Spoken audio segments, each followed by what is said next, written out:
नमस्कार, माझ्या यूट्यूब चॅनलमध्ये तुमचे सर्वांचे स्वागत आहे.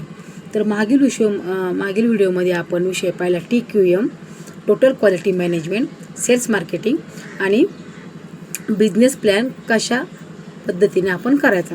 हे तुम्हाला का सांगते मी, कारण मागील व्हिडिओमधलं पण तुम्हाला आठवलं पाहिजे ना का मी काय सांगितलं आहे म्हणून. तर ह्या व्हिडिओमध्ये पाहणार आहोत की बिझनेसमध्ये आपण जे प्रोडक्शन करतो फूडमध्ये त्याच्यामध्ये प्रमाणाला फार महत्त्व आहे.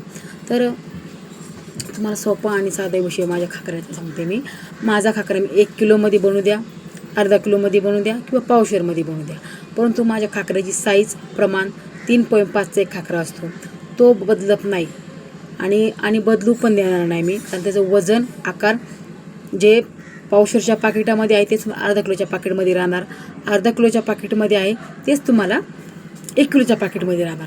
म्हणून तुम्ही कोणतं प्रोडक्शन बनवा फूडमध्ये, पण प्रमाणाला एवढं महत्त्व द्या की एकदा प्रमाण ठरवलं ना तेवढंच प्रमाण शेवटपर्यंत आपलं ठरलं पाहिजे.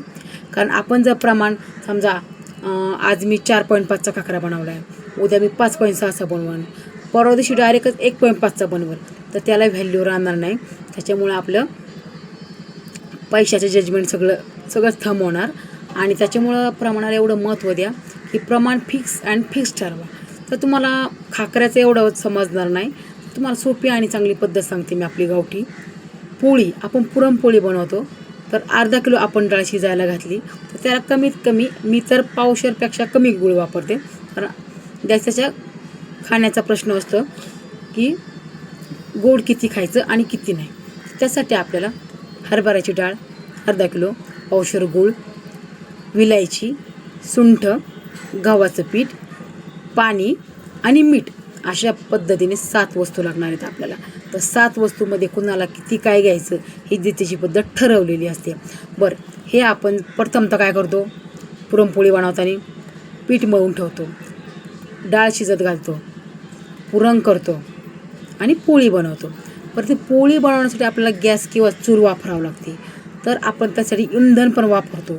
तर इंधनाचा किती खर्च होतो, एक पोळी बनवण्यासाठी आपल्याला किती इंधन लागते किंवा किती गॅस जातो याचाही आपण विचार करायचा. हे तुम्हाला मी एक्झाम्पल देते. बरं, त्यासाठी आपलं टायमिंग मॅनेजमेंट किती आहे, आपला वेळ किती लागतो. कमीत कमी एक पोळी बनवायला 2 किंवा 3 मिनटं, सहसा धरून 4 मिनटं लागतात आपण धरले. त्याच्यामुळं प्रमाणाला फार महत्त्व द्या.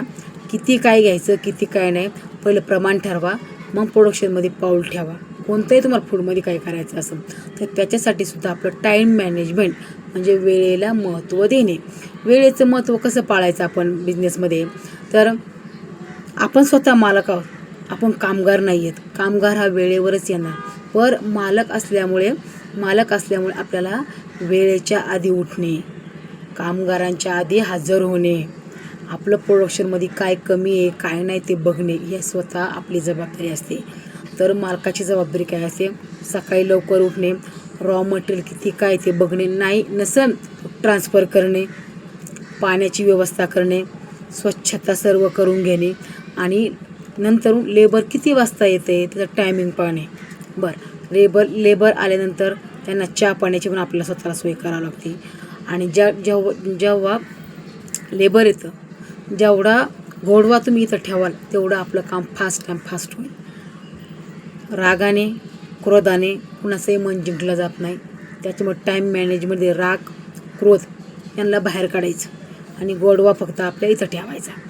टायमिंग मॅनेजमेंटमध्ये समजा आपण आज 20 किंवा 30 मिनिट आपले दिवसभरामध्ये होत असतील, कमीत कमी आम्ही धरले, तर दुपारपर्यंत आपले किती युनिट झाले, दुपारच्या नंतर किती व्हायला पाहिजेत.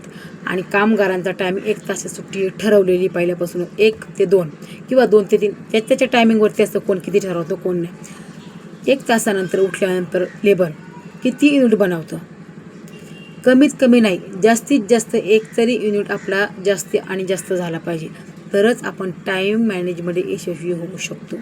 म्हणून वेळेला एवढं महत्त्व द्या की वेळेच्या आधी आपल्याला उठायचं. आपण 4ला उठतो तर 3:30ला उठा. आपलं जर आपण टायमिंग मॅनेजमेंट व्यवस्थित बनवलं ना तर बिझनेसमध्ये सक्सेस होण्यापासून आपल्याला कोणीच थांबवणार नाही. जेवढं आपण लवकर उठू तेवढं लक्ष्मी आपल्या घरी येणार, हे तुम्ही नक्की याचा विचार करा. आणि प्रोडक्शनमध्ये फूडमध्ये बनवताना तुम्हाला प्रमाण टाईम मॅनेजमेंटला एवढं महत्त्व द्यावं लागेल ना, त्याच्यामुळे तुम्ही सक्सेस व्हाल. तर हा व्हिडिओ तुम्हाला कसा वाटला नक्कीच कमेंटमध्ये सांगा आणि लाईक करा, शेअर करा आणि सबस्क्राईब करा. थँक्यू.